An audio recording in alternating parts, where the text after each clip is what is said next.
Good morning, good afternoon, good evening, whatever part of the world you're in, whatever time zone you're in, a very warm welcome. Thank you for joining us this evening. On the Zoom call tonight, I've got two people with me. They both have their own YouTube channels. Links, as always, are in the description below. Just under 2 weeks ago, we hired a private island and went on a little bit of a jolly and a little bit of a de-expedition. So tonight we're going to be talking about that, answering your questions in the comments, and talking a little bit about the logistics behind the scenes. Be with you in just a minute.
And we are live. A very good evening, ladies and gentlemen. So, with me today, let's do the introductions first. So, I always like to go around the table and just introduce the people who we got with us and just give us sort of 30 seconds, a minute or so about their channels. So, let's start off top left of my screen. We've got Chris with us from Digital Animal Cam. So, fire away, Chris. Yeah, hi, James. Yeah, well, it's what it says in the title, digital and analog, everything digital and analog, but with a bit of a twist because I'm in a block of flats. I haven't got a garden. You know, I'm like someone renting you upstairs, you know. If you look, that is actually my window, this up in the top left. Yeah, we could just about see that. I've always wondered whether you could stick a small mast out of the top. Yes, I've done it. I have done it. Yeah. But you see, the problem is I wouldn't do it in the daytime or I'd get kicked out. So I put a pop-up mast, you know, put it up there and it works. I do mag loops. Anyway, I've exceeded your 30 seconds. Everything that's all right. Analog, you know, DMR, D-Star Fusion, HF, sideband, FTA, you know, the New York repeater. Had some really good HF contacts from the car, haven't you? Yeah, Australia. I've done Australia from the car. And that's another thing. I do stuff from because I'm in a limited situation, I do stuff from the car. And I've done Australian stuff. And from this house, I tell you, on my first ever week of being a ham, I put a fishing pole, you know, up through the window. It's actually that way because this is a green screen behind me, but I'm pointing at the window. So PI2NOS, the Netherlands repeater, which I know you'll mention later. On my first week of being a ham, you know, nearly 15 years ago, I put a 270 homemade dipole up on 10 watts and I even worked it from the flat. Anyway, back to you. Nice. Okay, and then also joining us, we've got Kevan, spelled Kevan, not In. The autocorrect caught me out on that on the email. Happens all the time. Had to apologise for that. The autocorrect must be a nightmare. Kevan's got one of the most underrated channels on YouTube. He does all sorts of portable stuff. I kind of wonder how you've only got 350 subscribers, or just over. So anyway, give us a quick rundown on your channel. Right, okay, thanks, James. Well, first of all, I've been licensed since 2004 when I first got my my foundation license call sign. M3WMG, and I had a really limited QTH, kind of an urban environment. So I started operating portable, and I have no setup at home. I've got a little collinear on the side of the house, but it's a rented house anyway. Similar sort of situation there to Chris. And so I started operating portable, and I like portable operating, and I like kayaking. So I kind of combine the two, chuck some radio kit into my dry bags in the kayak, paddle off, find myself a little beach somewhere to operate from. So I sort of specialise, I suppose, in China and using vertical antennas next to the salt water. And I was out today, actually, with a friend of mine, Richard, G0NAD, and worked 3 stations in Australia on 10 watts. And so quite like enjoy QRP. I love kayaking, and I love ham radio. So put the two together. What you got? Best of both worlds. There you go. Exactly. And you did a really good video the other week where you just got yourself a new car, haven't you? And you actually parked your car in the salt water, didn't you? Up to the rims. When I did that, James, I knew that I wasn't going to have that car long. It's going to be going soon. Right. But I didn't go splashing through the water. I just sort of like gently trickled along and that. I was thinking that as I was watching that video, thinking, wow, brand new car. He's brave parking that in the salt water, all that corrosion. It's an old car. What's the expression? Well, I mean, new to you, you know. Not everything that glitters is gold. It looks nice, but it's a bag of the proverbial under the bonnet, etc. So, yeah. It does the job. It gets you from A to B. It's not long for this world, I'm afraid, that car. So, I mean, look, there's no script tonight. I've got a few bullet points I've written down here, things I think we should cover, but anything the other guys want to bring up as well, you know, anything relevant, we'll have a chat, and we'll have a look through the comments as well. So who have we got in the comment? We've got Jimbo's with us, evening Jimbo, and Nathan Collins with us, and we've got Bemi in Germany. So a few of the regulars. So, okay, so the way this came about then, I was actually...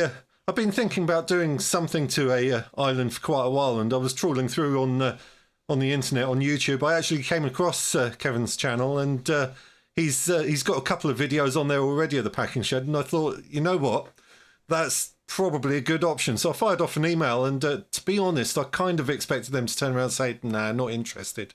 But got an email back from Kevan, they said, yeah, come on over. So...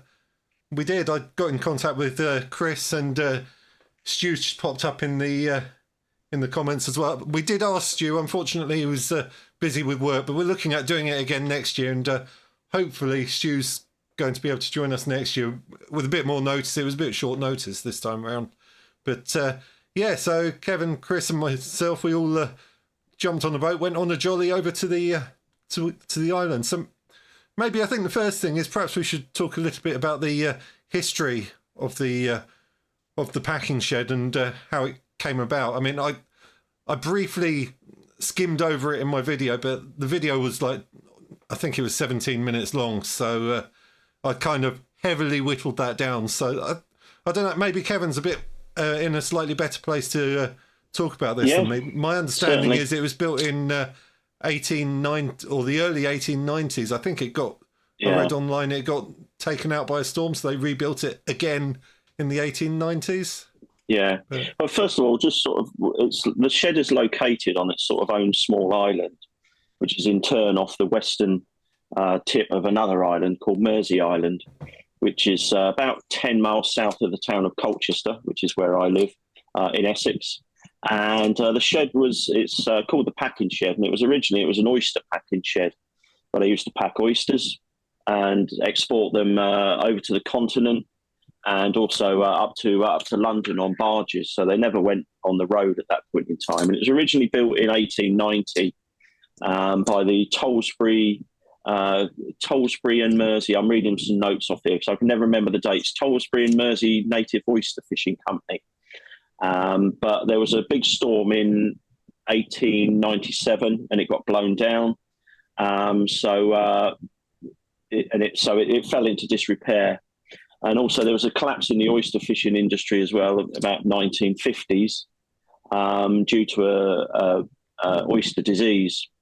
and the shed just sort of was rack and ruin. It was just a skeleton basically. And then it also suffered further damage in the big storm in 1987. And then sort of shortly after that, a load of locals clubbed together, sort of got their sort of act together, sad at the sort of seeing the state of it, and it was restored, and money was raised, and the Packing Shed Trust was formed that raised the money to restore it, and it was restored and opened in 1992. And it's the shed is now leased, or the island is leased to the Packing Shed Trust, of which I'm one of the trustees. And so we have cream tea open days and various functions. I operate there from quite a lot. I'm also one of the launch drivers, because you have to get a boat out to it, obviously. And that was how my involvement started with it, really. I rented the shed initially just as a sort of a customer. I sort of developed an interest in activating various islands around the UK. And also since then done a couple in Canada, because I've also got a Canadian call sign as well. And I rented the shed a couple of times. I think I've activated about 50 different islands in the UK, all around the whole of the sort of 7 UK entities, as it were. And then after a couple of times of renting the shed, I was asked if I wanted to get involved by driving the boat, because I had and still have a RYA powerboat certificate, which you need for insurance purposes. So I started volunteering as a driver, and now I sort of take care of the publicity and whatnot. So I get to operate over there whenever I want, really, whenever the shed is, when it's not being used. Yeah, so, you know, you put the work in and you get the perk. Absolutely. Have you got many orders yet, though? I don't know. I mean, we're just about to close the shed up for the winter, because we close up for the winter and then we start taking bookings again in January. So, but obviously, if anybody's interested in hiring it, then let me know. You can contact me sort of in the initial instance, and then I'll put you onto our booking secretary. But obviously, we're ham friendly, because actually, as one of the other volunteers is also a ham as well, Graham, who takes care of our website. So that's the ham radio connection. Yeah, because a lot of the places you go to, you say, I want to put up a massive aerial on your island. Yeah. They're like, oh, no. Yeah, they don't know what you're talking about. So yeah. And as you'll see, I mean, you know, it's just such a fantastic place to operate from. I try to use vertical antennas, and I've worked the world from there on, you know, next to no power whatsoever. You know, it's incredible what the salt water does, you know. And if anyone does want more information or wants to book it as well, as we say, you can go through Kevan, or in the description down below, I have put a link to the website as well, so you can check out the website for the Packing Shed, which off the top of my head, I'm probably going to embarrass myself, get it wrong here. All the W's, packing-shed. Is it .org.uk, if I remember rightly? .org.uk, yes, correct. Yeah. Well, wow, I got it right. My memory served me right for once. Okay, so let's talk a little bit about the logistics then, because when we were out there, we had a lot of people saying, be safe, be careful on the journey back, and making it sound as though we'd gone to a really, really remote island. It's not that bad. It's what? But as if what it's Rockall. What would you say? About 10 minutes by powerboat, yeah, it depends what way the tide's going, but 8 to 10 minutes, yeah. Yeah, so, I mean, there's a few logistics involved in it. We had to time it right with the tides, which is where you, Kevan, were absolutely brilliant, actually, getting it right, because I glossed over it in my video, but there's only one road onto Mersey Island where we picked the boat up from, and at high tide, certain tides, that actually floods, and there's videos on YouTube, actually, of people being plucked from their cars by the lifeboat service. So we had to be a bit careful and time that right. So we didn't want to be driving over there at high tide. Then loading the equipment, there's a fairly reasonably long pier, I would say. We had to carry it down. So we had to park in the car park and then carry all the equipment, which, to be honest, we probably went a little bit overkill on the equipment. Now we've done it once. We kind of know what to expect and what we need to carry and what we can get away without. But we probably went a bit overkill on there. We could have made life a bit easier for ourselves. And then the car park which we load from, apparently that floods at high tide as well, or can do when you get a very high tide. So not recommended to leave the car there, I think. Kevan told me not to leave the car there, and I very quickly took his advice on that one. I decided it would be a bad idea. So a quick jolly up the hill, about 10 minutes walk from the car to get back to the boat. And then, 10-minute jolly to the island, carry all the stuff up. Well, we got there at fairly high tide, actually, or high tide was on its way. So we were able to, we didn't have to carry the equipment too far. But at low tide, as we found out when offloading, you actually get a little bit muddy, don't you? The beach gets a little bit soft. And what these guys didn't, I don't think I told these guys, is when we were loading out afterwards, I did a bit of a running jump with some equipment from the beach onto the boat, and I actually pulled my hamstring slightly as I jumped. So I was kind of hobbling about a bit, and there was a bit of an awkward moment where Kevan said, "How come I ended up doing all the trudging through the mud?" I thought, "Oh God, do I tell him or not?" So I don't know if these guys noticed that I was kind of hobbling around. I didn't notice that. No. The rest of the day. No. Okay, one thing I would say there, James, is that if you get the timing correct with the tides, you can actually the jetty that you have to walk along, you can actually you can sort of dispense with that, because as the water comes right up to the car park, you can actually, and I have done on several occasions, just sort of unloaded the kit off the car, out the back of the car, straight into the boat. And that works quite well. And then obviously at the other end, at the island, if the tide is up, you haven't got to take the stuff very far at the other end. So working around the tide can be a little bit tricky at times. Yeah, but it's lessons learned. We've done it once now. We know what to expect. So hopefully, fingers crossed for next year. No date set yet. We need to figure that one out when it's going to be available, and exactly what we're going to do. We're talking about maybe getting a couple of extra people in as well. So we'll see how that pans out. But I think the trick is try and time it so you're not quite at high tide driving across the Strood onto the island.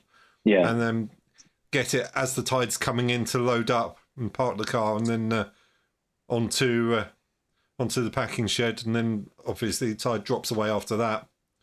Because there were quite a few logistics as well. With you had to keep going out and moving the boat, didn't you? So that basically what happens there is because the boat is quite heavy, and obviously as the tide goes out, if you just let the boat sit on the beach, eventually the tide will go out and the boat will be beached. And even with three of us there, and probably more than that, there's no way that you can push the boat off the beach. But we were quite fortunate, really, because the landing area on the island is on the west side of the island, and we had an easterly wind. So pretty much as the tide was falling, I just had to keep sort of paying out the anchor on the beach, and it was pushing the boat away from the beach. If you get a westerly, it can be problematic. And the idea of the paddleboard, because I took the paddleboard out there, was if I needed to go and drop anchor in the channel, then I could sort of just jump back on the paddleboard and then paddle back over to the island. So that worked quite well. And the other thing was because the tide the night before or the afternoon before was higher than it was going to be on the next high tide, I had to make sure that as the tide receded that I pushed the boat out. Otherwise it wouldn't have floated when the tide came in sort of 12 hours later. So and then we really would have been stranded on an island. It's one of the reasons why quite often when I go out there, I don't bother with boats, and I just load everything into the kayak, because you don't need to take those sort of things into account. Just pull the sort of kayak up the beach, and you don't need to worry about the boat. So that works quite well. I'm just looking at the comments in the live chat. So Alwyn says you made it home safely from the Welsh summit you activated last night. Yeah, I don't know if you guys saw that. I was out about 8-9 o'clock at night, I think it was. I went live from Sota Summit in the pitch black, and I had to make it down by torchlight. So that was interesting. Gary says, "Are you drinking a giant Avo cat?" No, it's just just orange juice. This one, plain orange juice, and got some water down here as well. So nothing alcoholic tonight. Sorry to interrupt. You had some nice backlights for your room. Honestly, I've been a bit lazy today. I haven't charged them up from last night. Okay. Because on the pitch black Soda Summit, I used them last night. So I need to go on charge. There's one other question I saw in here somewhere. Oh yeah, Nathan, he asks, how do you get on with the radials getting flooded during springs? Well, it adds to the grounding effect, I would have thought. Quite often over there is the radials, because what I do is the verticals that I use, I tend to sort of like use quarter wave verticals. So I use a quarter wave vertical on 40, for example, and it's on a 13.7 meter pole. And then I use 3 guys, and then the feed point for the vertical is probably up about 10 foot. And then each of the radials that are elevated, they're sort of sloping down slightly. They then clip onto the guys, and I anchor the guys with. I tend not to use pegs. I tend to use sandbags, which we used when we were over there. Yeah, well, I brought some pegs along. You said, "How are you planning on anchoring that?" I held up the pegs, and you just shook your head. So pegs. I thought, that's not going to work. Pegs are a no-no. It's just the trouble is several years ago now as well, because the island is sort of subject to a bit of erosion. Several years ago, there was a lot of granite stone dumped onto the island. So if you try and hammer pegs in, then sooner or later you're going to get to a bit of granite, and it's just no good. So I use sort of Hessian sacks that I got off eBay, I think, sort of a couple of quid each, and just shovel a load of sort of shingle and granite off the beach, and I use them. And quite often you'll find that the guys, or certainly at least sometimes 2, depending on whether it's a spring tide or not, quite often find that sort of where the anchor points, as it were, the Hessian bags are actually under the water. There's very little left of the beach, and as you say, it just helps. You can't really get any closer to the water. You're on top of it. In fact, actually, even if the water came up, given that the feed point is up at about 10 foot for the 40 meter vertical, it doesn't really matter, because the radials are above water, and also the feed point's above water, so it's fine. Yeah, and there's not much left of the island, is there? When the tide comes right up, no. There's the for anyone who saw the thumbnail photo on this live stream, that was taken at high tide, so the water was literally right up the beach, just below the shed, and I think you said the shed does actually flood occasionally on very high tides. If you look on my QRZ.com page, I'm pretty sure there's a picture of the shed that we had an open day, and there was nothing left of the sort of the beach, which is kind of in front of the shed. You could sort of stand up in it. So yeah, that's just on a high spring tide. But on occasions as well, I go out there sort of in the winter months to check up on sort of on the shed, because most of the time it's sort of left there. We winterize it, shall we say? And quite often I'll go over there, and it's evident that actually stuff has been floating around on the floor. So when we leave the generators, because we've got 2 generators, when we leave them in there over the winter, we actually put them up on chocks to make sure that that the water doesn't get to them. But the water does come in and actually completely flood the shed floor on occasions. Yes, yeah. Does it do much damage to it? Does the salt damage? No, not really, because when the shed was made, it was always made on the understanding that water's going to come in there on occasion. So we don't put anything that can't get wet on the floor. Basically, that's how it works.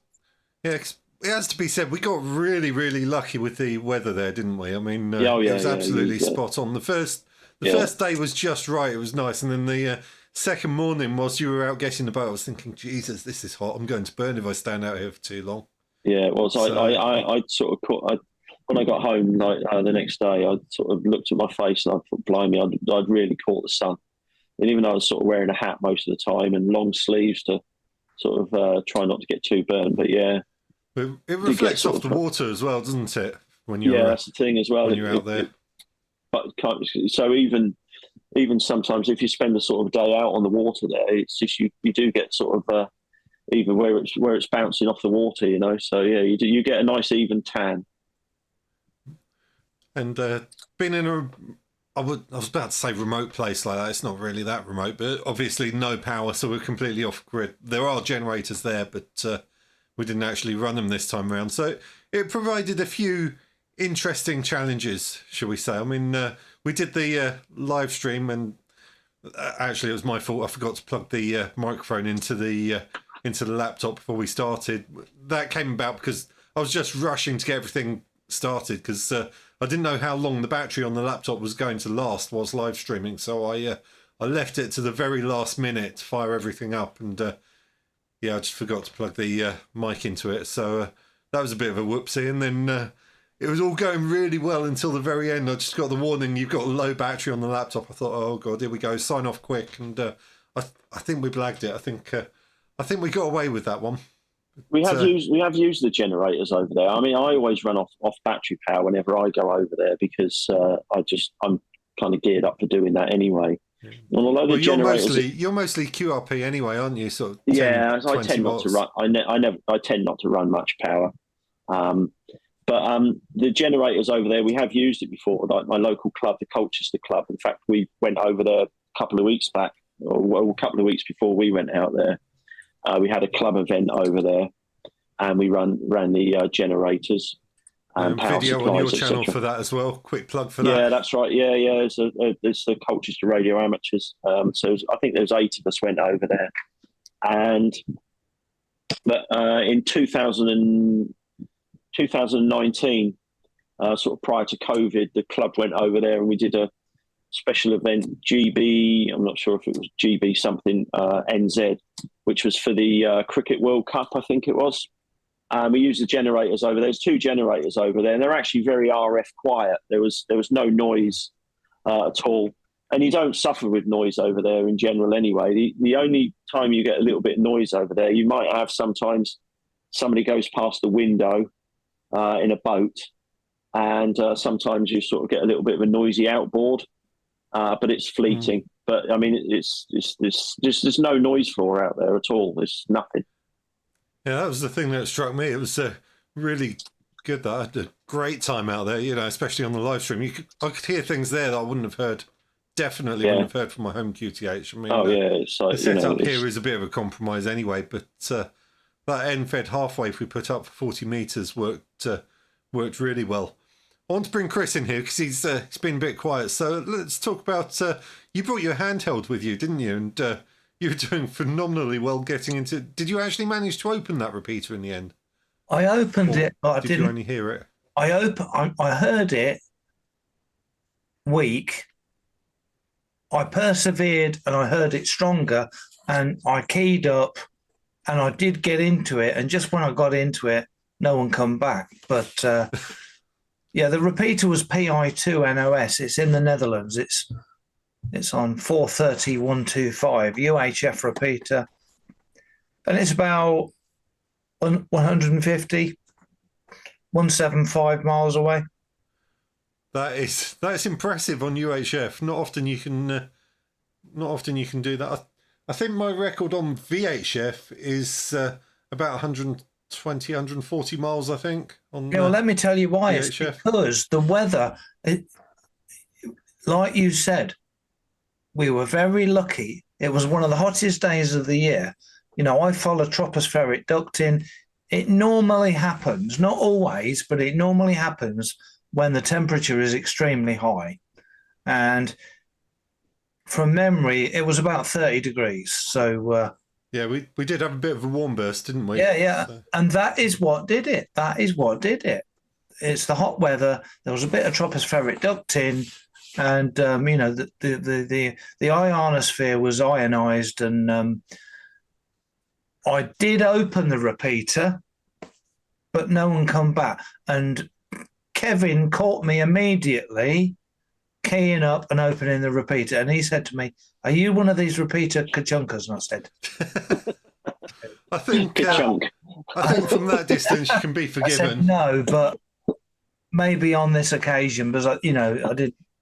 I think it's forgivable if the repeater's nearly 200 miles away. You try it. Yeah, I think we can let that slide. Yeah. Don't tell anyone. Nathan's got a question here. Is the winter close down strict? Say if somebody wanted to book it for CQ Worldwide SSB weekend, would that be possible? This is something I was actually thinking about, and I think, well, Kevin's probably going to give a better answer than I can, but I think they take the boats out of the water, don't they? Yeah, when is CQ Worldwide? It's the last weekend of October. No, we normally close it up around the end of September, and we need it to be sort of like fairly warm before we close it up. So I suppose the short answer is yes, it is strict. Yeah. I can still operate out there, but nobody else can. Well, yeah, you can get out there on a paddleboard. Yeah, well, Whitney and James can come along, but no, Well, the thing is, the boats have to come out of the water as well, and I think there's probably for insurance purposes, because we pay a lesser premium because the boats aren't in the water they're only in the water for sort of 6 months of the year. So yeah, there's various reasons why it's just not practical to do it, really. So yeah, which is a shame. It's got to be warm. It's got to be warm when you close it. For obvious. Well, what I mean by that is, yeah, it's like, we rely on the volunteers have to go out there. There's sort of we want to try and make sure we've got fairly decent weather, because we have to do various things. We have to drain all of the tanks, because there's a flushing toilet out there. But we have to. It flushes with rain off the roof. But you have to drain the tanks at the end of the year, because otherwise it just goes completely stagnant. And then we have to do various things. There's sort of information boards out there that are water, or that are paper. And if you leave them out there sort of during the damp months, then they all go sort of discoloured and soggy. And so basically we have to just sort of get the shed ready for the winter, really. I would imagine the tanks would freeze as well out there. How many weeks people got left who want to order it, book it? Is it? You haven't, basically. I think we're closing it up on the 27th of September, so week after next, basically. You better get in quick then. Yeah. And then generally, I mean, then what happens is, because the boats come out of the water as well, so there's no way of getting out there. And then they open the shed, sort of the bookings open on January 1st. They keep a live booking calendar. So if you go on the website and it says hire the shed, you can actually see there's dates that are all sort of there's a red squares for each of the dates, sort of for the summer period, where the shed's not available for hire, which will be, generally speaking, that will be for the open days, because we have the open days. But yeah, so we have we're only really open for the sort of summer season, really. And generally we put the boats in the water kind of early to mid-April. So yeah, and then we take the boats out of the water and close the shed up around about the end of September. Okay, like I say, that's all on the. I would imagine that's all on the website anyway. You got the live booking calendar, as you said. So yeah. If you're interested in booking it's not updated just have yet. a look on there. The live sort of booking calendar won't be updated until January, because we don't take bookings for January as well. And then but that's not to say that you can't sort of think ahead and start thinking about what the tides are going to be like, etc. Because the tides sort of a lot of what you want to do from a practical point of view kind of have to be worked around the tides, Well, that comes back to what we were saying earlier about the logistics. You have to kind of time it right, don't you? As you say, with the tides, and it can make life a lot easier. That's all. And be a bit lucky with the weather as well. Yeah, traipsing up and down the beach with all that equipment. I think next time around we want to try and time it for a slightly higher tide, I think. Yeah. But, yeah, so, well, there was a good video, a good short I put on my channel, which what happens when you put 3 radio amateurs on abandoned island, and I was panning around. You just see this tower of antennas. You know, it got the end-fed half-wave I put up. Kevin, you decided to try and call your local club on 4 meters, so that was another mast went up. It didn't really work. You got to try it though. That's what amateur radio is all about. You got to try it. Yeah. So yeah, we ended up with the end-fed half-wave. We ended up with 4 meter vertical. We ended up with I think we had a 20 meter vertical, or did that come later? And then we had Chris with handheld talking to the Netherlands. So ever wondered what happens when you put 4 radio amateurs on an island? There's your answer. Well, one of them will go paddling.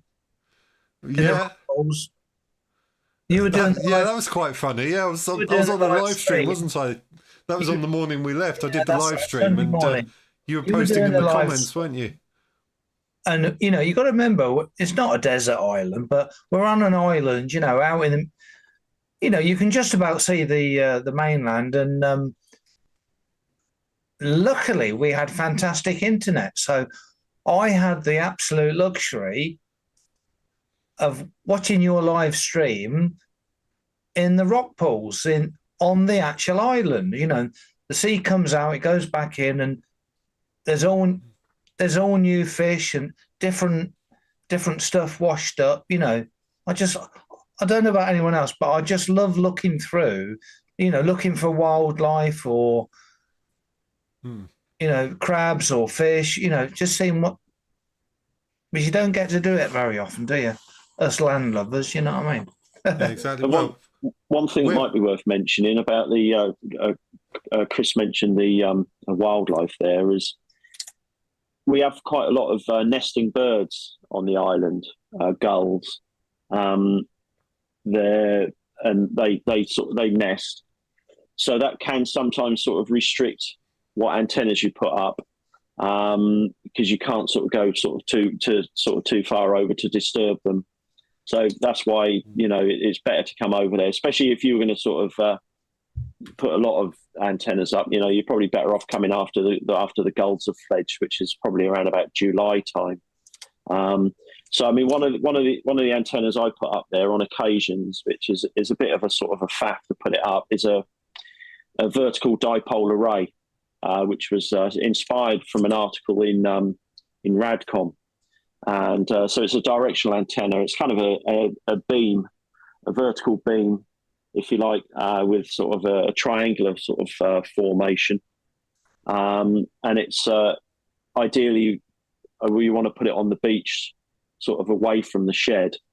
But when the birds are about, what I tend to do is lash the pole to the railings of their wooden railings, so they don't sort of interfere. So yeah, it's like you can spread out a little bit more when the birds have fledged. You know, I mean, I've put top band dipoles up there before, and you know, real low to the ground cloud warmers, but they work. You know, but I mean, I think one of the next things I want to do really, which one of the things that I've never really done out there is I've never really operated much on 80 meters, because ideally you want to try and use a vertical, so that probably have to be like a loaded vertical.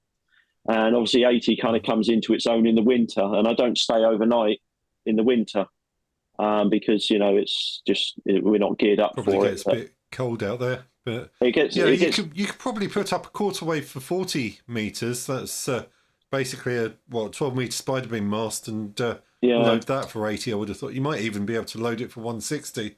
Wouldn't be very efficient, but the 40 meter, the 40 meter, or the mast that I use for the quarter wave, 40 meter quarter wave, is 13.7 meters. It's a DX wire mast. I also use on occasions, including for the VDA, I use that's a spider beams 12 meter mast, which is much more sort of like heavy duty. It's that's what I've got. Absolutely brilliant. It's a bit on the hefty side, but yeah. Can be a bit I've taken that out before on my kayak a few times as well. It just about fits in the hatch of my kayak, believe it or not. But my kayak sort of it's quite long. It's not like a, you know, although it's a sit on top, it's a decent sit on top. It's like sort of 14 and a half foot long sort of sit on top. Yeah, because I was going to do a video series on impractical antennas, take some of the most impractical antennas I possibly could to a SOTA summit. And I actually thought about taking the Spider Beam mast with me, setting that up on a SOTA summit with a quarter wave vertical for 40 meters. But just the thought of carrying that thing up a mountain. And then when you look at what I'm actually trying to do as well, most of the comments, or most of the contacts, even though NVIS, they're sort of around the UK and Europe, so that's probably not the best antenna to be using for that. So I just thought, it would probably make a funny video, but is it really worth it? I think one thing I ought to try really is sort of I know it was a while back now. You had a video on your channel where you were using a ladder. You sort of used a ladder. That was quite fun. I actually got a complaint from that as well. That was quite fun. Yeah, I know. Yeah, some people take life too seriously, don't they? What was the complaint? What was the complaint? I made a slightly sarcastic remark. I was trying to. I was having a bit of a laugh with it. I was trying to make an excuse as to why you would use a ladder for 20 meters, and I think I said something along the lines of. You've broken down in the middle of a field or something, and you're a prepper, so of course you always carry a ladder on your in your car, don't you? Yeah, well, it was something slightly sarcastic like that. And, it was a bit of fun, and exactly, it worked. They got a little upset. Well, yeah, I was talking to America on it. It was brilliant. But we do have a step ladder in the shed, so you know, so I might have to try and get a few contacts on the step ladder. I had to have a tuner to tune it up. To get it resonant, but what I thought was funny was my retort to this guy when I put another video out after the complaint. He wrote a full on essay, so I didn't go through every complaint, but he finished off the email, and I think his autocorrect did a bit of a number on him because he said, "Oh, you should have more respect for the people who will recover the society when we all go to hell in a handcart," I think was what he was trying to say. But the autocorrect did a number on him, and what he actually put was when we all go to hell in a golf cart. So I actually signed off that video saying, "I promise I will show more respect to these preppers who will save us all when we all go trundling into hell at 15 miles an hour on a golf cart." I think was how I finished the video, which I thought was quite a nice touch. You know, the icing on the cake.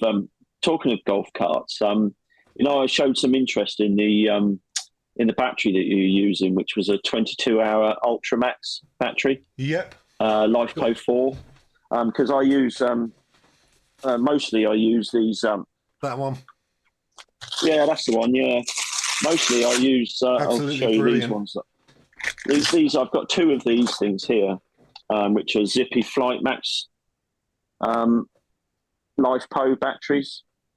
They're quite small, but they're pretty heavy. But that's 8 amp hour. But anyway, I was sort of quite impressed with your Ultramax battery, so I've just ordered one, 22 amp hour. All right, yeah, so, absolutely brilliant. Really impressed with it. You'll get a good couple of hours out of it running 100 watts, and obviously if you run less power, you'll get even longer. Yeah, I mean, I don't. I tend to run 20 watts. I mean, it'll go forever on these things here anyway. But I've got a little trip coming up to Scotland next year, so I might invest in another one actually. So, but I've got one for now, because probably what I'll do is I'll camp for a couple of days and then maybe check into a B&B, so I can like sort of recharge the batteries and then sort of go and camp again for a couple of days. So. Yeah, so but I was quite sort of impressed at how long that lasted. You know, that with you running 100 watts, so with me running sort of 50 maximum. I mean, even this Ofcom consultation is like finished now, isn't it? Likely to give us intermediate licenses. I don't think they've announced the results yet, but no, but it's so I think to hear about that. We're likely to be able to use 100 watts as an intermediate licensee, but. And even when I was in Canada, I never run more than 50. So I think I'm just going to run no more than 50. I mean, I've managed so far. So yeah, it's what you want to do, isn't it? I mean, some people like to run QRO, some people like QRP.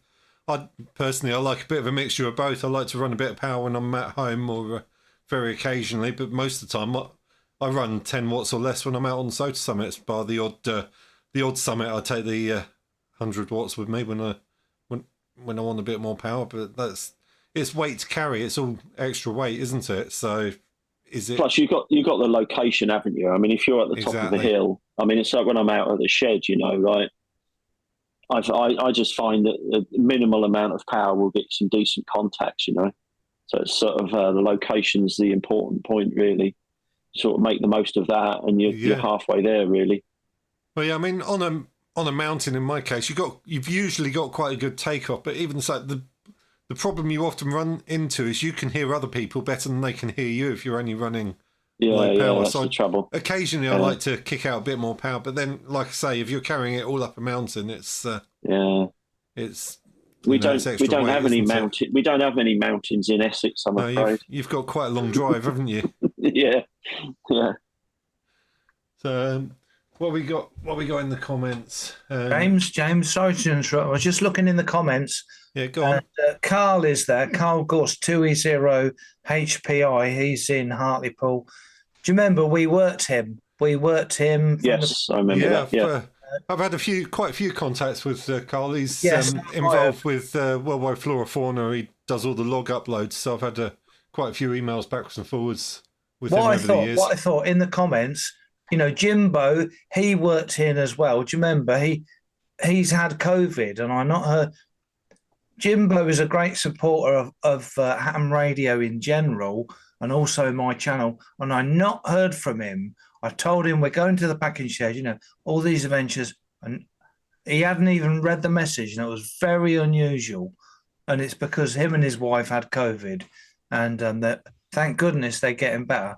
But I was just going to say, anybody watching the live stream, if you worked us, put it in the comments. If you worked us, I know Carl did, Jimbo, anyone else, put it in the comments because it was really interesting. Working all these stations, but a few of them, we knew that they were immediately. Well, you find the same when you do several live streams in a row. You find a lot of the people coming back with the same call sign. You start to recognise call signs, and sometimes, well, like I did the other night, I did a live stream. It was a bit quiet, and some of the guys were coming in. I had a slightly longer rag tube with them, which was it makes a nice change. Just looking at the comments, Darren says nothing wrong with being a prepper. Just saying. He says nothing wrong with being a pepper. Sorry. No, but we know. No, not at all. Look, nothing against preppers. But, I was just poking a bit of friendly fun, and obviously someone took it the wrong way. It's not my bad. For the record, I'm actually a member of RayNet, so does that make me a prepper? That's more emergency comms. It depends how you argue it. Have you got a high-vis jacket, a high-vis waistcoat, James? Have I got one, or do I wear it? Or should I be talking about this on air? Yes, we wear it everywhere we go. Of course we do. Well, I have to wear one at work anyway, so you don't get run over by an aircraft. Because of course, cars and aircraft, they just bounce off high-vis jackets, don't they? Not wanting to sound too cynical. James, can I just say a big thank you? Go on. First of all, for you for putting this live stream on. I'm enjoying reliving, the packing shed adventure. And secondly, to Kev, because you've gave your version of events. You said you watched his video, and what actually happened was you watched his video and you said to me, you never guess where I'm going. Do you remember? You was it a phone call or text? I think I rang you and you said, you'll never guess where I'm going. You're going on a boat somewhere. And I said, you're going with Kev to the packing shed. And you said, how did you know that? It was because I'd seen the video as well, the packing shed, the amazing original packing shed video. And I put a comment on that video. I said to Kev, he didn't know me from Adam, but I said, thanks for taking me along for the adventure. And 2 weeks later, you messaged me and said, I'm going to the packing shed. Do you want to come? And then 2 or 3 weeks, after the initial message I posted, I was also going along for the adventure, for real. And See, I think it's fun to get other people involved. I think if you're on your own or just a couple of you, we were trying to make it as entertaining as we could for video as well. So I think we did our best. I mean, it was the same, but there was a wonderful moment where I think it was on Kevin's video. We were going out to the packing shed on the boat. Chris and I were both sat at the front of the boat with cameras, and I think we were both completely oblivious to the fact that Kevan was actually filming. We were sat there with our cameras chatting away between ourselves. I was doing a time lapse of the boat journey out there for the video, and completely oblivious to the fact that Kevan up the back driving was actually filming us as we were going. 3 YouTubers in a boat. What could go wrong? They're all filming, even the driver. It's brilliant. It was good. It was good for you. Good to come along, because I take sort of friends out there, and I've done club activities out there and whatnot, and it's just sort of nice to sort of share it with people as well, because it's such a fantastic place to operate from. Yeah. Although I like going out there on my own, and I'm sort of quite okay in my own company, and it's nice to go out there on your own and spend the night there. But it's nice to share it with people as well, That's what I was saying. With 3 of us there, I think it kind of added to it. It was a bit more fun, Yeah, it's all right. It's good fun. In fact, we've all got our own YouTube channels as well, so we were all happy being on camera.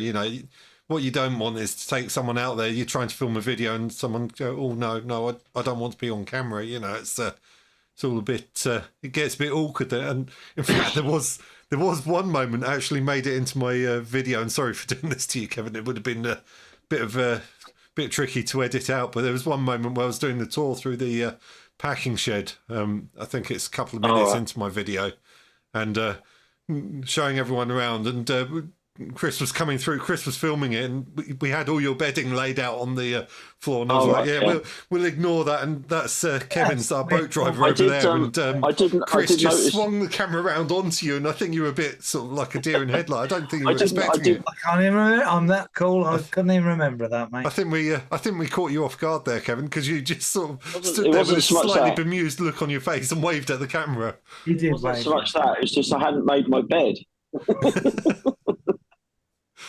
I looked a bit slovenly.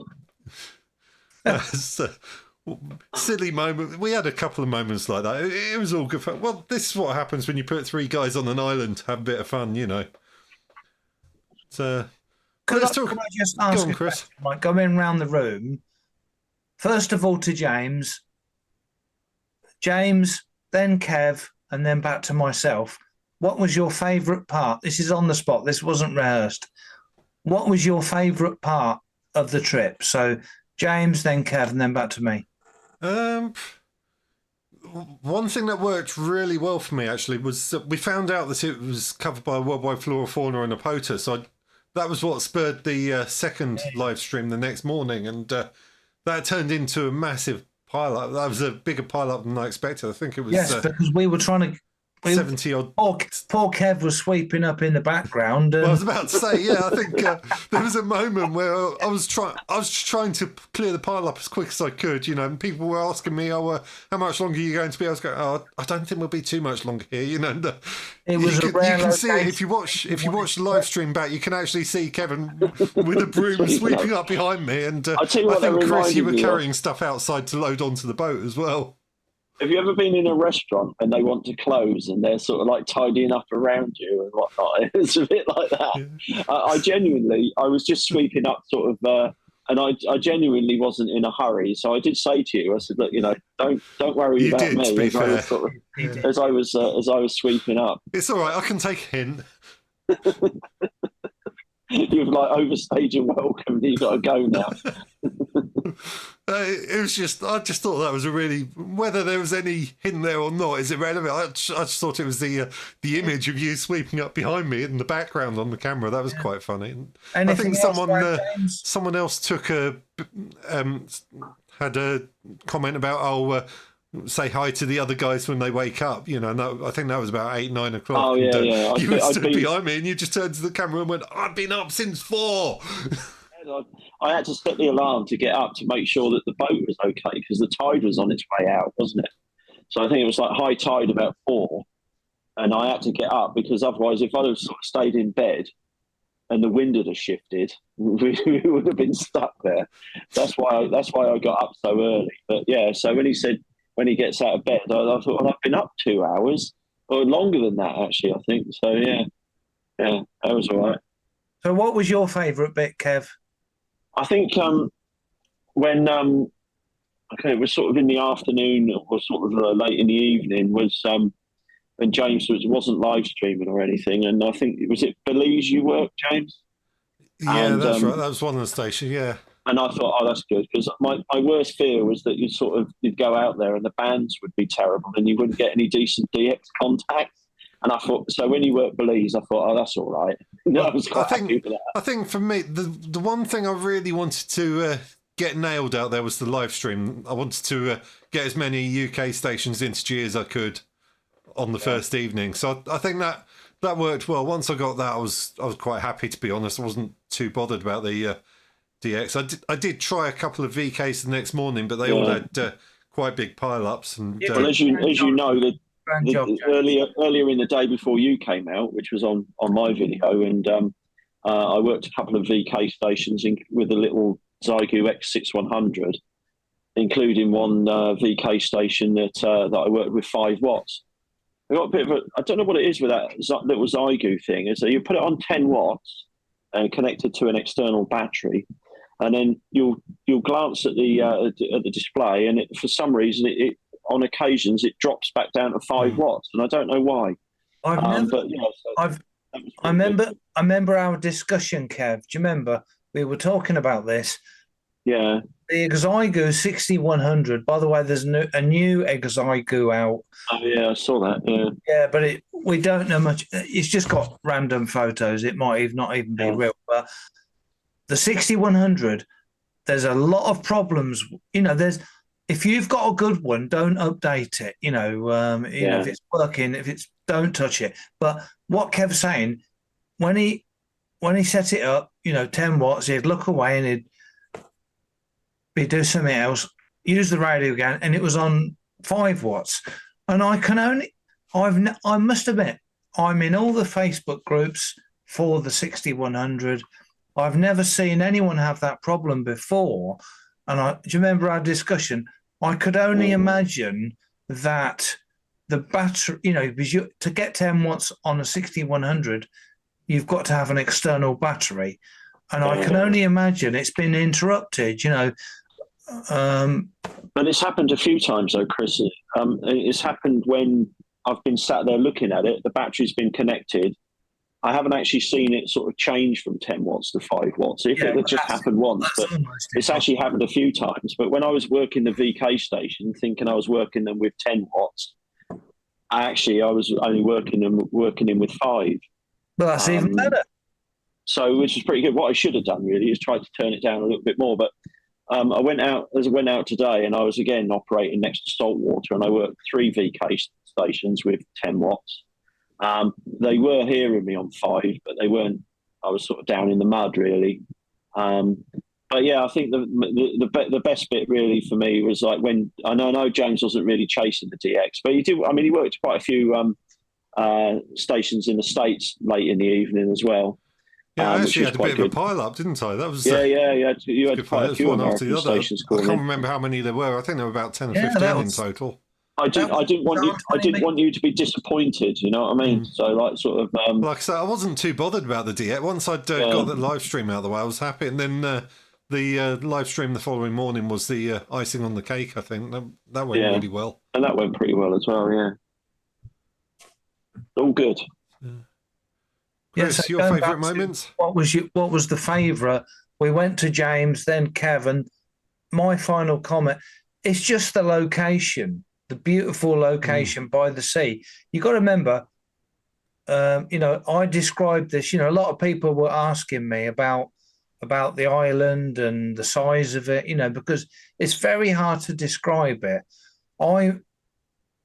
Kev's been there so many times. When people ask me how big was the island, I described it as the size of a tennis court, or 2. Would you say 2? 1, 2, or 3 tennis courts, Kev? The size of it. Well, I mean, when it's when the tide's in, if it's a spring tide and it's high, there's literally no island left really. It's just the building, not the blocks. Yeah. Yeah, but then and then when the tide's out, I mean, a lot of it's mud, so you can't walk on it. But I mean, the island's sort of probably about when it's at its smallest, it's probably about sort of like 2 or 3% sort of from its full state when it's when it's actually like a lot of exposed mud. But like I say, because it's exposed mud, a lot of it is you couldn't even walk on it. You just sort of sink on it. And I think if you remember when we were going back, because it was low tide, you get going north from the island, you get a really long mud bank. It's technically, I suppose, part of the island, but you couldn't sort of walk on it. Mm. But also there's another part of the island as well, which is sort of the southern end of the island. Because of the coastal erosion there, this was in February last year, they had a suction dredger that dumped literally tons and tons and tons of sand and stone on the southern end of the island. And not just there's another island to the east of Packing Marsh or Packing Shed Island called Cobmarsh Island, and they dumped a load there. And what it was just sort of north around the coast from Mersey is the port of Felixstowe and Harwich. So in order to accommodate the large sort of, I forget what they call them now, but these sort of extra large container boats that are getting bigger and bigger all the time, they actually had to dredge the channel, and they're constantly dredging the channel there anyway in the approaches. But under the terms of their license that they're given in order to do the dredging, they have a clause in there where they have to put some of the dredged material to beneficial use. So a lot of, and they call it recharging, so they're recharging the coast. So quite a lot of the island that is there, not necessarily at high tide or not necessarily at low tide, it was, like it's mostly exposed, was actually dumped there by a suction dredger. So basically, it just sort of sucks it up from the seafloor on the approaches to Harwich and Felixstowe, and then on a high tide, it comes it came in sort of towards the packing shed, and through a huge nozzle on the front of the boat of the dredger, it deposits it sort of back down again. So a lot of the island that's there now is kind of wasn't there sort of a year and a half ago, if that makes sense. Mm. Okay, I was about to go around to Chris and ask what his favourite moment was, but we've just got a picture of a radio at the moment, so I think he's. No, it's okay. I'm still here. All right. He's there.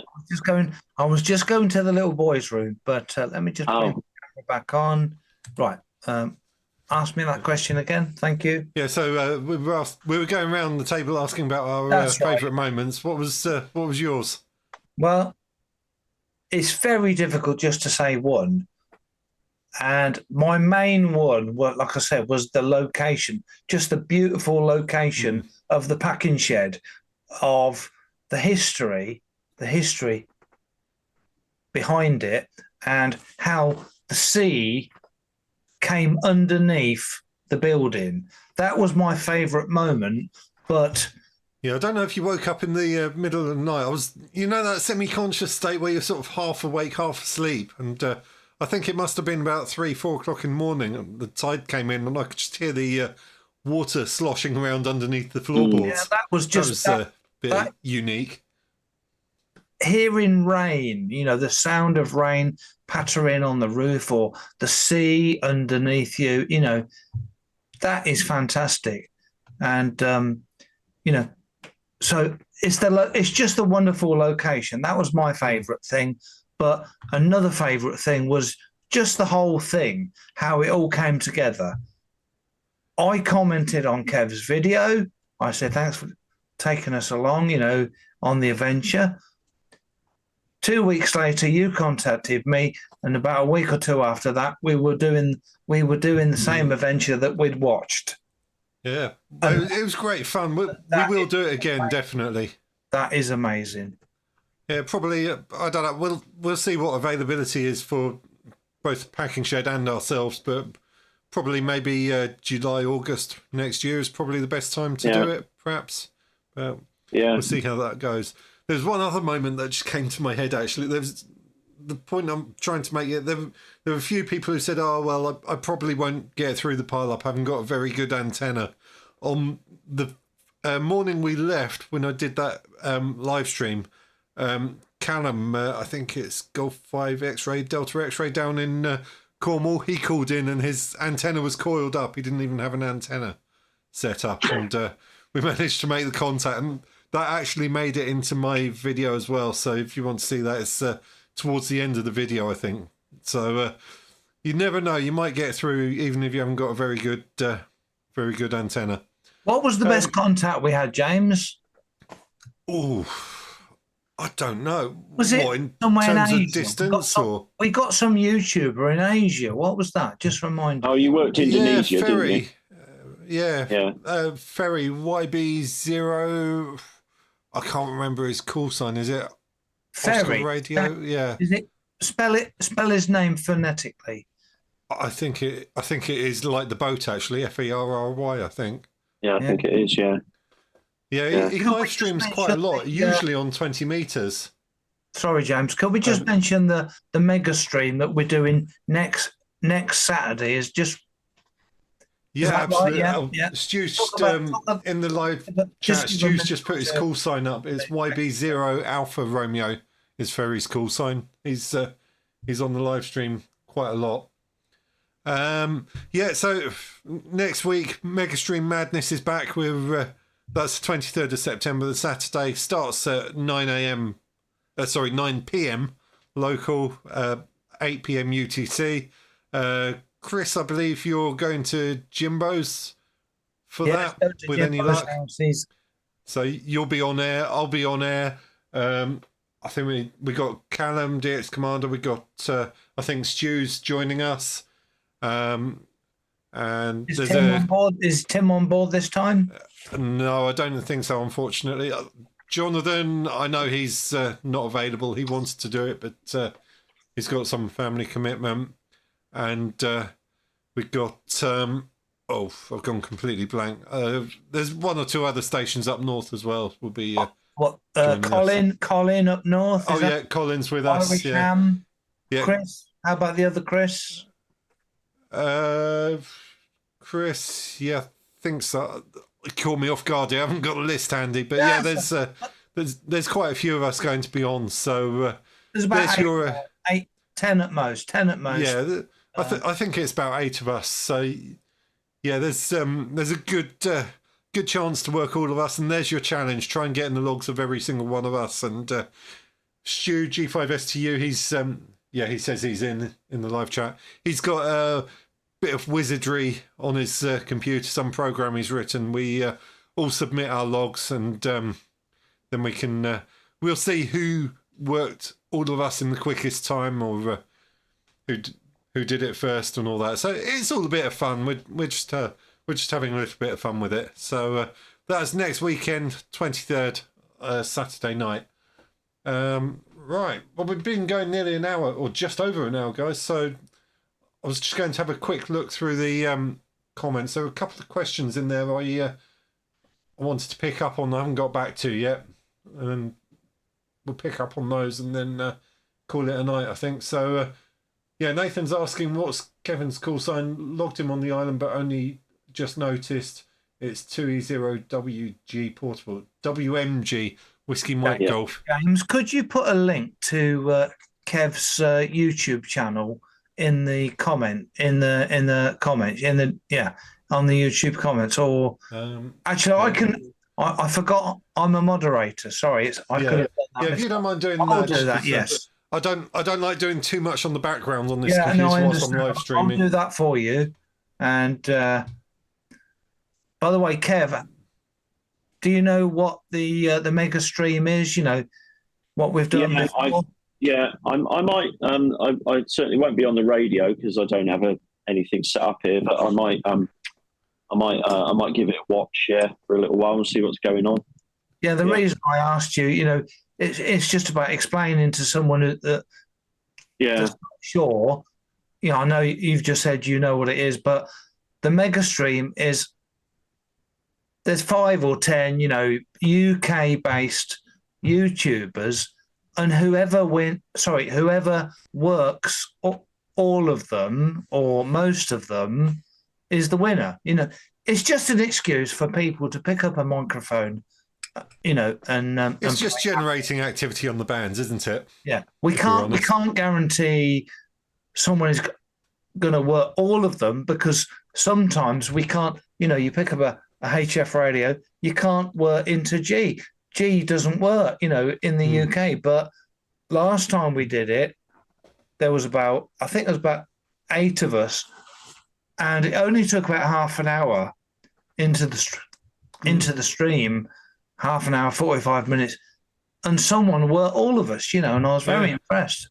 Well, we've kind of spread it a little bit as well this year, this time around, because we got Morton as well over in Norway. So, is he on it as well? Yeah, he's joining us this time around. Or he said he was keen. So, brilliant. I emailed him a couple of weeks ago saying, are you still in? He said yes. So, well, get back in touch with him, and he knows it's happening. He make knows sure he's in.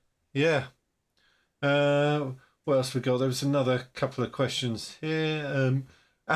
Alan says it looked like a good trip, better than camping from 2017. Yeah, the early days of my channel when I used to take the caravan out to. I think that was the video on the Welsh coast, and I tried. The idea was I went as far west as I could possibly go, right on the coast. I put up a halfway vertical for 20 meters. The idea was to try and work the States.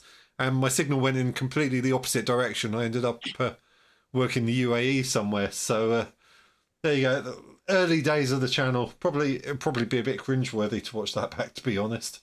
I'll go and check it out, I think. Yeah, absolutely. And then there was another question in here somewhere. I've lost it now. Hang on, let me find it. Yeah, this might be one for you to answer, Chris, because I've never actually got my hands on one of these. But Alan asks, he's got a UV5R. Should I upgrade? To be honest, I've never got my hands on one. Have you, Chris? That's kind of up your street, really, the handhelds. Yes, well, the UV5R is the Baofeng. It's the cheapest. It's one of the cheapest ham radio handhelds. Everyone's got one. It's not the best. I mean, Alan, put it in the comments. What do you mean upgrade? Do you want another Baofeng? I mean, the best Baofeng I've ever found is the UV13 Pro version 2, and it does about 8 or 9 watts, and it really does the power. So, should you upgrade? Alan, could you elaborate on that? Back to you, James. Yeah, I mean, I think with the UV5R, it's a basic handheld, isn't it? It's probably a starter or something something you take out if you think you might damage it. If you don't want an expensive handheld, there are better ones on there. If you're using it on the SOTA Summit, the receivers are likely to get overwhelmed by other commercial transmitters on the Summit. So they are what they are. They're budget really, aren't they? It depends what you want out of it. Jimbo says his ICOM HT was the find of the century. Darren's having a bit of a dig there, saying good prepper radio. Just saying. Going back to my comments earlier. Okay, well, look, I think we've drawn this out 1 hour and 15 minutes, so I think we'll round it up there. Just want to say a big thank you to Kevan for all of his efforts. He couldn't have been a better host for us on the island. Got us out there, helped us out with a lot of the planning, getting it right with the tides and all the logistics. Welcome. So thank you so much for your efforts, and welcome. And a big thank you to Chris as well for joining me. We had a whale of a time out there. It was brilliant, and I think we can all safely say we are coming back next year or before. Yeah, like I say, we'll look at availability and dates and work it out. Probably sometime early next year, we'll figure out when we're going to do it. But probably towards the end of July, August, I think is sort of the best time that we're looking at. So with that, thank you, Chris and Kevan, for joining me on the live stream. Thanks for all the guys watching at home. We'll wish you the best 7.3s there, and catch you all on the next one. 7.3, good night. Good night.